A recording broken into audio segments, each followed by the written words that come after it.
Rachel is a puzzle. She came from a home where she lived with 2 other cats. But unlike her housemates, who adjusted well to the shelter, Rachel has never let go of the anxiety that many cats experience as a result of losing their homes. It was hoped that a foster home would help her learn to adjust more readily to new situations. The result has been both rewarding and bittersweet. When Rachel first arrived, she spent much of her first week hiding in a basement cabinet, coming out only for food and to use the litter box. Eventually, she began to explore and even come to me while I was sitting down. But she would immediately run and hide whenever I stood up, or even if I moved too quickly. Gradually, she began to let go of that behavior. I learned that I could reach Rachel through kindness and play. Lots of play. In fact, she likes some toys so much that I learned to take them away from her for her own safety. She got this wand toy so entangled around her hind legs in an unsupervised moment that I had to use scissors to remove it. After that, anything with a string was replaced with heavy yarn, which is less likely to ensnare her. As the weeks unfolded, Rachel's sweet and funny side, her bird-like chirps, and joyful play began to shine through. Let's get it here. Come on. Come on. Here's your mouse. Here's your mouse. Here's your mouse. Go get it. Go get it. Oh, yes.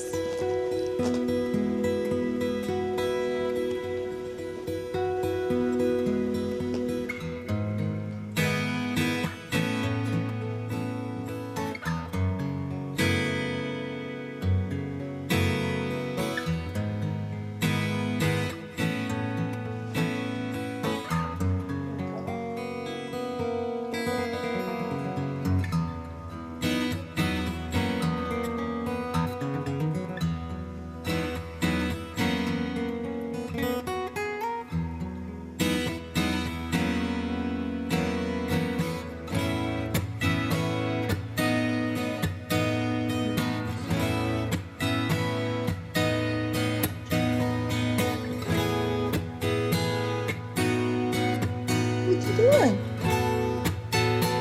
You just want to sit? You just gonna hang out? You just gonna hang out a little bit? Okay. Well, lights on. Lights on. You're not even bothered by that. That's kind of a big deal.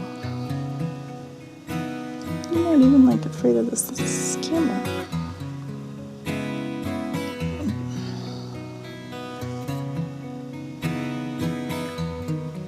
Kitty, you surprise me every day. Every day. Rachel craves attention, loves to be cuddled, and wants companionship. She went from being a bit of a jerk to our older resident cat, Samson, to really wanting to be buddies with him. The puzzle pieces seemed to be falling into place. But as much as her behavior in the basement was transformed, she only rarely ventured into the rest of the house. When she did find herself upstairs with us, she didn't seem to recognize me, and never lost her fear of my husband. She would quickly retreat to the basement and the safety of her many hiding places. As time passed, I became convinced that the best thing for Rachel was to come back to the shelter. It was simply too easy in our house for Rachel to avoid facing her fears. At West Suburban, they could make another attempt at letting her cope with people and other cats in an office setting. Living in isolation in our basement was simply not good enough. As much as I had come to love her, I knew I had to let her go.